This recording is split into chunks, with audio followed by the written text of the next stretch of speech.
Iran ইস্যুতে কি মার্কিন প্রেসিডেন্ট ডোনাল্ড ট্রাম্পকে হাসালেন চীনের প্রেসিডেন্ট শি জিনপিং? তবে কি ব্যর্থতার দায় মাথায় নিয়ে যুক্তরাষ্ট্রে ফিরে গেলেন ট্রাম্প? চীনের প্রেসিডেন্টকে দিয়ে ইরানের বিরুদ্ধে শান্তি চুক্তি করার চিন্তাভাবনা করছিলেন মার্কিন শাসক, কিন্তু ইরানের মতো নিজেদের কৌশলগত বন্ধুর স্বার্থ আদায় না করেই যে চীন কোনো সিদ্ধান্ত নেবে না সে বিষয়টি হয়তো ভুলেই গিয়েছিলেন ট্রাম্প। তাই তো বেইজিংয়ে উপস্থিত ট্রাম্পের সামনেই চীনের স্পষ্ট বার্তা, ইরানের বিরুদ্ধে সাম্প্রতিক যুদ্ধে জড়ানো মোটেও উচিত হয়নি যুক্তরাষ্ট্রের। কিন্তু এই বার্তার মাধ্যমে ওয়াশিংটনকে কোন দিক থেকে ঘায়েল করলো বেইজিং? প্রশ্ন হলো, তাইওয়ান ইস্যুতে কি যুক্তরাষ্ট্রকে বাগে আনতে পারবে চীন সরকার?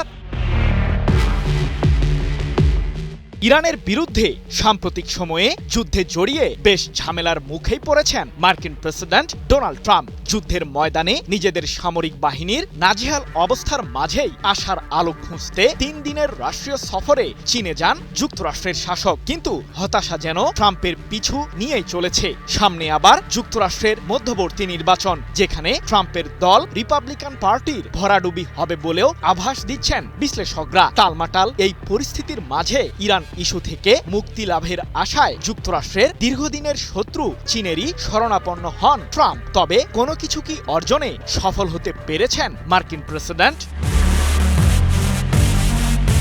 মধ্যপ্রাচ্যে থাকা যুক্তরাষ্ট্রের সামরিক ঘাঁটিগুলোতে হামলা চালাতে ইরান ব্যবহার করেছে চীনের দেওয়া স্যাটেলাইট প্রযুক্তি, এমন অভিযোগ সাম্প্রতিক যুদ্ধের সময় করেছিল মার্কিন গোয়েন্দারা, যদিও কোনো পক্ষই বিষয়টির সত্যতা তুলে ধরতে পারেনি। অন্যদিকে যুক্তরাষ্ট্রের প্রেসিডেন্ট হিসেবে গত বছর দায়িত্ব নিয়েই চীনের বিরুদ্ধে নানান অজুহাতে বাড়তি শুল্ক আরোপ করেন ট্রাম্প, যাকে ঘিরে সে সময় থেকেই মার্কিন চীন কূটনৈতিক দ্বন্দ্ব শুরু হয়। দুই দেশের এমন উত্তাপের মাঝেই 13 মে বিশেষ সফরে চীনে যান ট্রাম্প। প্রায় 9 বছর পর মার্কিন শাসকের এই সফরকে ঘিরে বিশ্লেষক মহলে শুরু হয় নানান জল্পনা কল্পনা।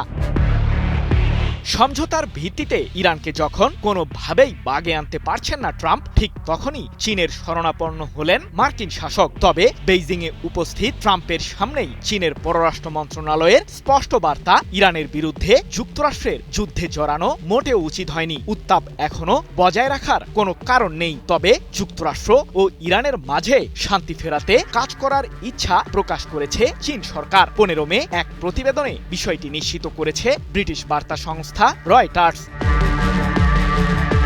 যদিও চীনের পররাষ্ট্র মন্ত্রণালয়ের করা এই বার্তা প্রকাশের আগে ট্রাম্প দাবি করেছিলেন যে ইরান ইস্যুতে প্রেসিডেন্ট শি জিনপিং এর সাথে মার্কিন শাসকের ফলপ্রসূ আলোচনা হয়েছে। তাদের মধ্যে এই বিষয়ে কোনো মত পার্থক্য ঘটেনি। তবে যুক্তরাষ্ট্রের প্রেসিডেন্ট এমন দাবি করলেও এ বিষয়ে কোনো মন্তব্যই করেনি চীন সরকার। প্রশ্ন হলো, ইরান ইস্যুতে যুক্তরাষ্ট্রের কোনো প্রস্তাবকে পাত্তা কেন দিচ্ছে না চীন? মূলত চীনের সাথে ইরানের রয়েছে বেশ কিছু কৌশলগত সামরিক চুক্তি, যাকে ঘিরে পশ্চিমা বিশ্লেষক মহলে সন্দেহ ছিল যে চীনের মাধ্যমে ইরানের প্রতি চাপ প্রয়োগ করতে মোটেও সফল হবে না ট্রাম্প প্রশাসন। কারণ যুক্তরাষ্ট্রের কৌশলগত প্রতিপক্ষ হিসেবে চীনের কাছে ইরানের গুরুত্ব অপরিসীম। JBS holdings limited.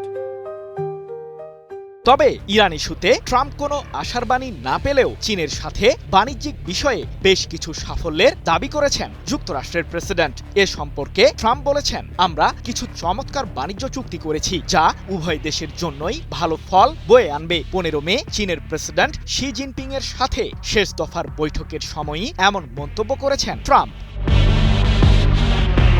এদিকে চীনের উপকূল থেকে মাত্র 80 কিলোমিটার দূরে অবস্থিত তাইওয়ান ইস্যুটিকে ঘিরেও কড়া অবস্থানে বেইজিং। চীন সরকার মূলত এই দ্বীপটির নিয়ন্ত্রণ নেবার চেষ্টা বহুদিন ধরেই করে আসছে। তবে তাইওয়ানের সাথে থাকা যুক্তরাষ্ট্রের বিশেষ একটি প্রতিরক্ষা চুক্তিকে ঘিরে ওয়াশিংটনের সাথে বেইজিং এর উত্তাপ চরমে রয়েছে। তাই তো ট্রাম্পের সামনেই চীনের প্রেসিডেন্ট শি জিনপিং এর স্পষ্ট বার্তা, তাইওয়ানকে ভুলভাবে সামলানো হলে তা চীনের সাথে সংঘাতের দিকে গড়াতে পারে।